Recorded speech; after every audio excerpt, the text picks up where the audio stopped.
Hey guys, welcome back to the BuzWeaver channel. And in today's top stories, the massive, huge defeat of establishment pawn face of the Republican Party, Liz Cheney, got absolutely trounced by Trump-backed Harriet Hageman. But we'll get into Hageman in just a minute. But it's important to note here that this loss is absolutely massive, not only to Liz Cheney, because she is a pawn of the establishment, but a massive, huge, as our friends up in New York say, where Trump is from, huge defeat. So let's look into what the headlines are saying here from the Daily Mail. Liz Cheney's sour grapes. Wyoming Republican blasts Trump for landslide 37-point primary loss and says she is thinking about running for president, accuses Donald Trump of lying about Mar-a-Lago raid and preying on people's patriotism. Now, you see here, this has all of the interesting buzz and color words that the left enjoy using, also with the wording here that will attract those who support Trump as well. So the Daily Mail, kudos to your title and interesting headlines, as you always have. Now, we got a lot to talk about here, and I'll try to do it in a concise manner because here on the BuzWeaver channel, we take the difficult, we take the complicated, we take the confusing, we take the tumult, and make it as simple as possible. And as we have always discussed here, we knew the trajectory of this outcome a long time ago, which is why I really didn't cover it. And I wanted to save it for this moment, this bombshell-type moment. 37-point, absolutely gigantic. And, of course, she's going to accuse Donald Trump because Donald Trump's name always has to be brought into these very volatile, very emotional situations for the establishment. And I can't say Democrat. I keep wanting to say Democrat, but it is partly the establishment, more so because she is a rhino. And if you're a foreigner and don't understand the acronym rhino, that means Republican in name only. And that is what she is. She is a rhino. She is just the face of the Republican Party, and to an extent, you could say the same for Donald Trump. Not that so much that he's a rhino, but he's an outsider. He's not really a Republican. He is a New York Democrat. And so here you see, not only does she have to mention Trump, she also has to mention Mar-a-Lago and suggest that people who are patriotic, who are Trump supporters, are beyond the scale or the definitions by which some would define patriotism, but we never have a clear definition from Democrats what patriotism is because, of course, they perceive it as a form of fascism, which is why they back organizations or prop up organizations like Antifa. But nonetheless, guys, Liz Cheney asked Donald Trump and her Republican colleagues and said she is considering running for president in 2024 in her first interview on Wednesday morning, just hours after losing her primary by 37 points.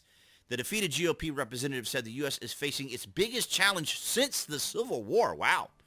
And said she will do whatever it takes to keep the former president out of the White House in her appearance with Savannah Guthrie on NBC's Today Show. Absolutely. That is the perfect line, the perfect wording from an individual who is an establishment pawn. The absolute perfect wording.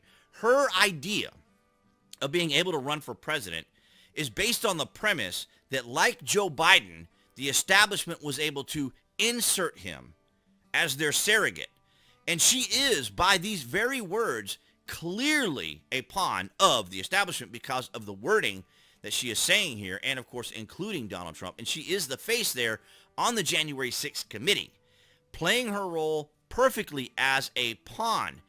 Now, we look at the numbers here. Wyoming primary election results. It's absolutely massive.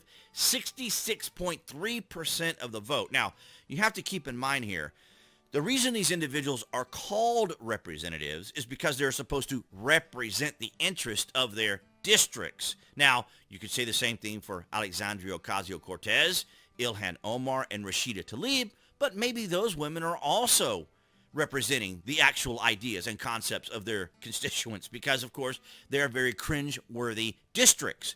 However, Liz Cheney was absolutely not representing the interest of her district, which is primarily Republican. And Liz Cheney was everything but a Republican. And as we can see here, and based upon her wording, she is an establishment pawn, which is why she's probably saying she... Now, before I get ahead of myself, let's take a look at the other side of the fence here from ABC News, Who is Harriet Hageman, the Trump-backed candidate who beat Liz Cheney, who trounced Liz Cheney, would have been the appropriate title, but it is ABC News, and of course, it is the mainstream legacy media. In many ways, Tuesday's GOP primary battle for Wyoming's at-large congressional seat was a war by proxy between former President Donald Trump and someone he deems disloyal. But the former president handpicked choice to take on Trump's hardest GOP critic, Representative Liz Cheney, is especially noteworthy for earning Trump's backing after also once denouncing him. Oh my goodness, why would that happen?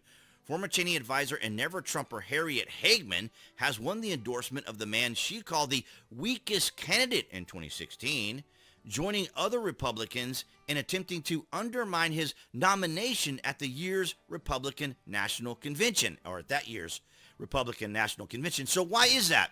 That is because until President Trump came into office, an outsider, he was feared by the establishment. He was feared by his detractors. And so even Republicans at that time were also concerned about Donald Trump because he was an outsider.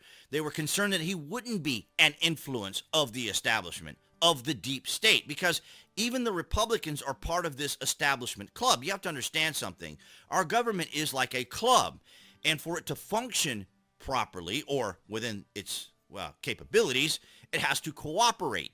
And Donald Trump is not an individual who is that cooperative with concepts and ideas, goals, and orientations that aren't necessarily going to help the American people, because our government, sadly, is very similar to those of Europe, or not entirely, but to an extent are starting to mold and be fashioned more into what we see in other socialist countries, to have socialist concepts and socialist ideas, particularly when it comes to authoritarianism and more specifically censorship, which we'll talk about either later today or tomorrow or sometime this week.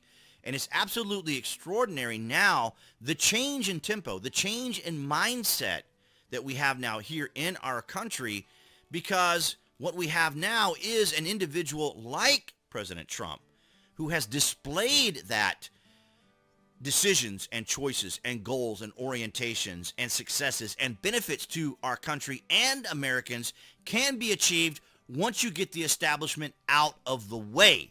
And that's what President Trump represents. He represents the biggest threat to Democrats and the establishment, which is why they say threat to democracy. Donald Trump is not a threat to democracy. A threat to democracy, as defined by the Democrats, is anyone who doesn't vote for them and or participates in or with the establishment. And Liz Cheney thinks she can run for president because she can get that endorsement and backing from the establishment. But these are just a play for words to tone down the massive, massive loss that she received last night. Absolutely a trouncing. And that's what I had for you guys today. I want to thank you guys for your continued support. Those on BitChute, Odyssey, DTube, all my new tech subscribers and viewers, thank you for your guys' support. And of course, everyone here, as I lose my voice here on YouTube, for your continued support. That will be the channel icon appearing there on the screen to click on to subscribe, as well as to click notifications. And I will see you guys in the next video.